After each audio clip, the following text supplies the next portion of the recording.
In the summer of 1989, a recent high school graduate left her parents' home in Hiwassee to pick up some medicine for her father, dish soap, and sugar. The teen left Phillips Food Store in Bella Vista around 3:17 p.m., July 25, 1989, but she never returned home. It was the last time anyone reported seeing Dana Stidham alive. 2 months later, her remains were found in a creek bed in far eastern Bella Vista, not far from the Arkansas-Missouri state line. Decades later, her murder remains unsolved. What happened to Dana Stidham? Why has there never been any arrests? Is it a mystery lost to time, or is there still a chance one day the public will know the whole story? Will a lawsuit currently working its way through the court system shed any new light on the case? This is Crime in the Ozarks, a Northwest Arkansas Democrat-Gazette podcast. We'd love to hear from you. Make sure to follow us at NWA-DemGaz on Instagram and share your opinions on this case. If you're listening on the Spotify app, swipe up and comment below. This episode contains discussion of murder and violence against women. Please consider this when you listen. Now, let's get into the case. Part 1. A typical little old sweet girl. Dana Linnell Stidham was born March 8, 1971, to parents Georgia and Lauren Stidham. She grew up in Hiwassee, Arkansas, and lived there until she graduated high school. Dana graduated from Gravette High School in June of 1989. Finally an adult, she moved to Centerton, a little under 8 miles away from her parents, to live in an apartment with her older brother Larry and some friends. In her small community, Dana was well known and well liked. Mike Sidoriak was a detective in Bella Vista when Dana went missing and was the lead investigator on her case for years. He said he often saw her at local dances where he would chaperone. Dana was always there. All the kids knew her, and a lot of kids liked her. What people can describe, happy-go-lucky, sweet, friendly. No one said a bad word about her. It's just shameful what happened, so. This is Brandon Howard. He is a journalist who has covered this case and has a lawsuit regarding the case pending in circuit court. Her mother described Dana as a girl who loved babies and old people, could never hurt anyone, and didn't believe in holding grudges. Georgia Stidham said her daughter used to say, "Life is too short. There's no reason to hold any grudges." Family and friends described Dana as a young woman living a typical teenage life. Her favorite holiday was Christmas. She collected unicorns, made ceramics, and liked to paint and draw. She often babysat for young couples and was heavily involved with her family. Danny Varner, a family friend who was a sheriff deputy when Dana went missing, said she was a typical little old sweet girl.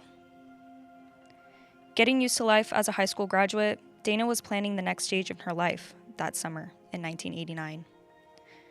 Like many of her peers, her family said she was considering enrolling at the University of Arkansas in Fayetteville. Her mother said in an interview following her murder, she had the whole world open to her. She just had to decide what she wanted to start out with. That's the one, that's the number one case that we get asked about. This is Lieutenant Hunter Petrie. He's an investigator with the Benton County Sheriff's Office who has worked on this case. And rightfully so. You know, she had just turned 18, had just graduated high school from Gravette, small town, tight-knit community. So it hit home with a lot of people, and that's the one that we get asked about all the time. Part 2. The disappearance. July 25th, 1989 started as any other day for Dana Stidham. Earlier in the day, Dana went to her parents' house to do a load of laundry. While she was home, her father began to feel ill and asked Dana to do him a favor: go to the local convenience store and pick up some over-the-counter medicine. Dana agrees, leaving in late afternoon for Phillips Food Store in Bella Vista, the location of her old part-time job, instead of the convenience store around the corner. It's unclear why Dana made this decision. Maybe she wanted to see old coworkers. Perhaps she wanted the extra time to drive. Or maybe she was avoiding someone. The answer is unknown. What we do know is that on her way to the convenience store, she stopped briefly for gas.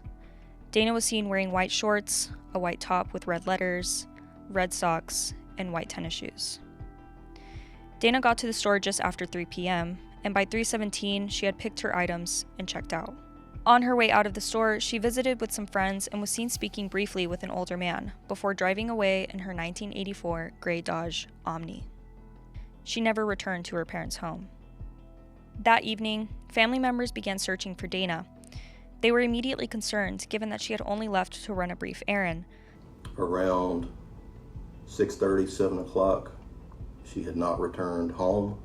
Her parents, her brother, become concerned, They start going around asking people, hey, have you seen Dana? No, we haven't seen her. Okay, something's wrong. They notified Danny Varner, the sheriff's deputy of Benton County, about her disappearance. Varner jumped into action, issuing a bulletin for Stidham and her car, and notified Sidoriak, the detective. Sidoriak later said of the disappearance, "The biggest thing is we don't know what happened to her after she left the store. Her parents and no one else reported seeing her after that. It's like she dropped off the map, and that's the problem." The next morning, around 6:30 a.m., a sheriff's office sergeant, Karen Myers, spotted her car at the intersection of Wellington Road and US 71 on her way to work. Investigators immediately noticed a few strange things. The Dodge had half a tank of gas, and the keys were in the ignition. Its left rear tire was low on air, and there was no sign of a struggle. Additionally, the driver's seat had been adjusted in a way that led investigators to believe that a much taller person than the 5'2" Dana was the last one to drive the car. Police searched the wooded area next to where her car was found and discovered discarded articles of clothing belonging to Dana. Sidoriak implied that the car had been placed there in the early morning hours, stating in interviews that state troopers had been in the area running radar until close to midnight on July 25th, and none of them had reported seeing the car. He said, quote, "Nobody saw the car there," and then all of a sudden it showed up the next morning. Corroborating this theory, Dana's family had also been searching for her, going up and down US 71, and none of them saw the car. Despite finding the car, Dana was still nowhere to be found. Days turned into weeks as authorities searched for Dana using various methods, including deputies on horseback, police dogs, and appeals to the public to come forward with information about the missing teen. On August 1st, a Bella Vista resident found some of Dana's bank records and other items scattered along a Bella Vista road. By mid-August, a $5,000 reward was offered for information leading to the young woman's location. Then, on a Sunday in mid-September, a squirrel hunter made a gruesome discovery: the skeletal remains of a young woman in a wooded area near the Missouri state line. By the following Tuesday, the state medical examiner confirmed that the body was that of Dana Stidham. A missing person case had become a homicide investigation. Part 3. Who killed Dana Stidham? After Dana's partial remains were found, police believed her body was buried in a shallow grave that could have been exposed by rain. Her remains were scattered over an area approximately 100 square feet, perhaps scattered by wild animals. The hunter who discovered the remains waited a whole day to report it. At first glance, he didn't think much of it. He said he thought they must have been there for at least a couple years, and possibly were relics from as far back as the Civil War. He later expressed his regret at waiting to tell authorities what he'd found. In the aftermath of identifying the remains, authorities tried to piece together what had happened to Dana. The body was sent for an autopsy, of course, and the autopsy came back and determined the cause and manner of death as stab and obviously homicide. So very tough for the family, obviously, and the friends and the people that worked the case to have that outcome. And it was such a remote area where she was found. You have to wonder if somebody actually knew that area. It would, I don't know, I kind of find it hard to believe that it would just be some random person that didn't know Bella Vista. The autopsy generated little for detectives to work with. Her remains were badly decomposed and exposed to the elements for weeks. Additionally, police were never able to find Dana's missing sternum. Sidoriak once called the missing sternum the most important bone for investigators, because any conclusive determination on cause of death would hinge on what they found there. Heartbroken but determined, Dana's friends and family raised thousands of dollars to fund an award for any information that would lead to finding Dana's killer, but helpful information proved scarce. By early 1990, the Arkansas State Police assigned an officer to the case, and the FBI took on a consulting role. The sheriff's office announced in February of that year that they were even going so far as to employ the help of a hypnotist to help witnesses remember details. Then Benton County Sheriff Andy Lee said of the approach, "The witnesses feel like they would have more to tell if they could just remember it, so we're going to see if a hypnotist will help." Police reported later that the hypnotist helped a former sheriff's office dispatcher who was a witness in the case remember more details, but concerns were raised about the legalities of using information obtained under hypnosis, especially in a court. Later that month, authorities announced that they were looking for a white man who was seen in a small brown or cream-colored pickup. A witness had told police he had saw a man bent over behind Dana's car at about 6 a.m. July 26th. Varner said police believed the man had been ducking, trying not to be seen. With one of the tires of Dana's car being flat, police wondered if the killer had punctured the tire to make it appear as if Dana had had a flat in Bella Vista and left on foot before being abducted. Police developed a few suspects, including a former high school classmate of Stidham. For privacy reasons, we won't be using any real names of the suspect in this case. However, to make it easier to follow, we will call this first suspect John. Sidoriak previously said John had always wanted to date Dana, but she, quote, didn't want nothing to do with him. He thought back to the timeline. Why had Dana gone all the way to Bella Vista instead of a store within Hiwassee, only a few blocks from her parents' home? He later learned John frequently sat at that lot. In fact, his parents owned the store, and Dana actively avoided him. This gave investigators enough to question John, even administering a polygraph test. Witnesses came forward, reporting seeing John riding around the night Dana went missing around 3 a.m. When questioned, John said he had been driving his father's pickup and that a girlfriend would vouch for his whereabouts. Sidoriak questioned this girlfriend, and she denied knowing where John had been that evening. John quickly changed his story, stating another girlfriend would provide an alibi, but that fell through as well. Despite his dodgy alibis and an inconclusive polygraph exam, the evidence was purely circumstantial, and there was no physical evidence tying him to Dana's murder. In 1996, Sidoriak and Varner found the truck John had been driving that night Dana went missing, and sent it to Texas for testing, and those results were sent to the Arkansas Crime Lab in Little Rock. Both labs found hair samples that closely matched Dana, and in a follow-up interview, John still denied killing Dana, but made an odd statement. "Sometimes I think I did kill Dana, but I know I didn't." Police received a hair sample from John after some legal wrangling, but there were issues with the sample not being a 100% match, and the prosecutor at the time refused to move forward with the case. In 1998, Sidoriak and Lee told reporters John had kept a photo of Dana in his wallet for years after her murder, stole the grave marker from her headstone, and that a former girlfriend said he would sometimes visit the cemetery at midnight and cry. John left the area shortly after when he joined the United States Navy, which Sidoriak found peculiar.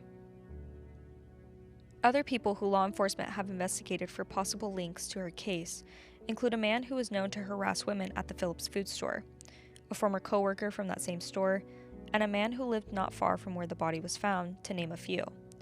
Some have even questioned if she fell prey to a serial killer. Years later, investigators would comb back through the case, but every time they've come up short. In 2006, detectives re-interviewed several witnesses, but never reported uncovering any new clues. In early 2008, the State Crime Lab requested evidence in the case for new DNA testing. The sheriff's office sent a small piece of duct tape, shorts, and twine, but the testing failed to find DNA on the items, Sidoriak said, in March of 2009.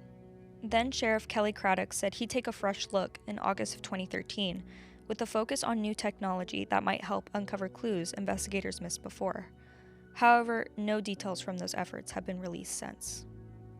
We've been spoiled now to some extent because of all the technology and all the resources that we have that help us in investigations. This is Benton County Sheriff Deputy Prosecutor Joshua Robinson. He's been involved in the case over the past decade.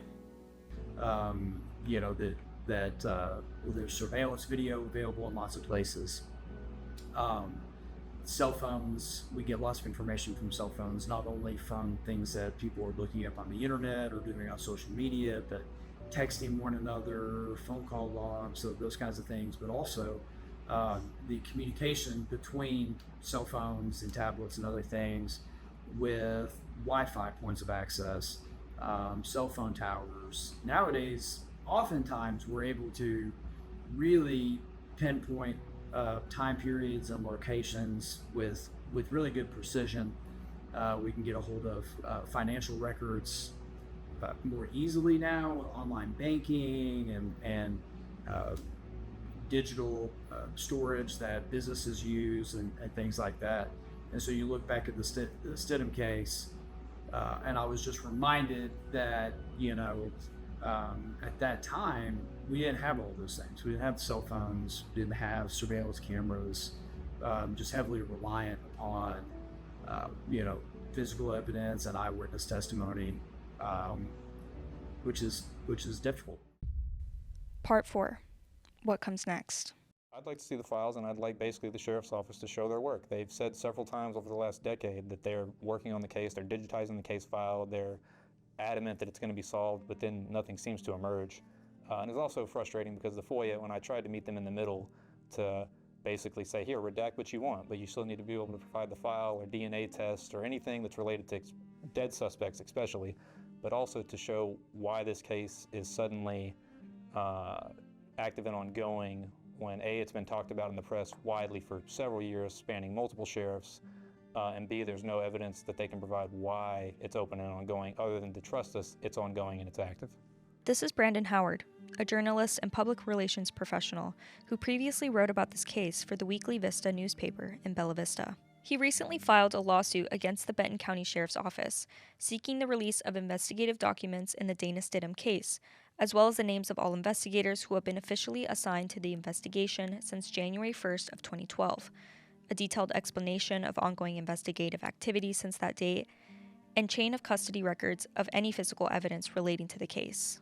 His suit says the case has languished for more than 30 years, and that the last tremendous action in Dana's case dated to 2009, even though the Sheriff's Office said in 2013 it was working to digitize Dana's case files, and in 2016 that it would reopen its cold cases.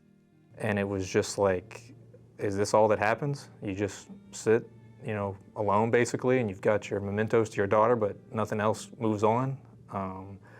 And just talking to her, I was like, this is just shameful. Like, so I'm not trying to say I'm a martyr here, or I'm the person to answer this. It was just like, I can't really throw in the towel knowing that, what I learned about the case, what I learned from detectives and other people in the area, just would seem, the easy thing would be to throw in the towel. The hard thing would be to keep going. So I'm not saying it's always been easy or hard, but it's just, you've seen that as a reporter, that you want to be able to do something for these subjects you cover sometimes.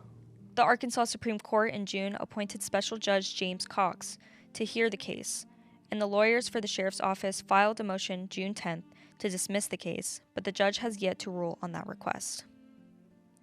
In the meantime, family, friends, and community members have tried to keep Dana's memory alive, such as through the Justice for Dana Stidham Facebook page.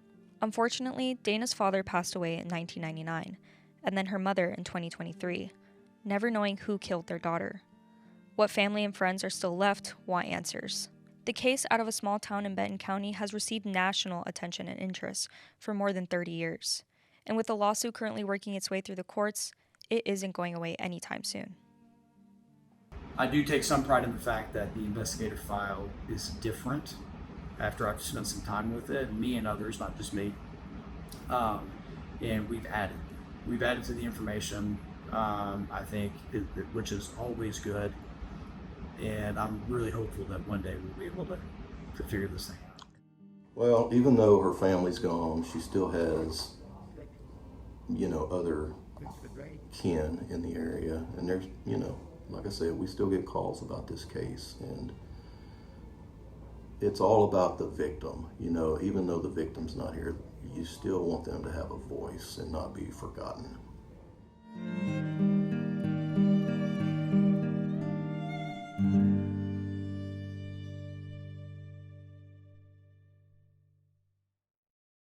Thanks for listening to Crime in the Ozarks. This episode was written by Chris Swindle, and I'm your host, Diana Campos. Cases like this are reported on nwaonline.com by Tracy Neal. You can also keep an eye out for future developments by subscribing to the Northwest Arkansas Democrat-Gazette newspaper, our social media accounts, newsletter, and YouTube channel. And if there's one thing we'll never stop doing, it's keeping a watchful eye on crime in the Ozarks.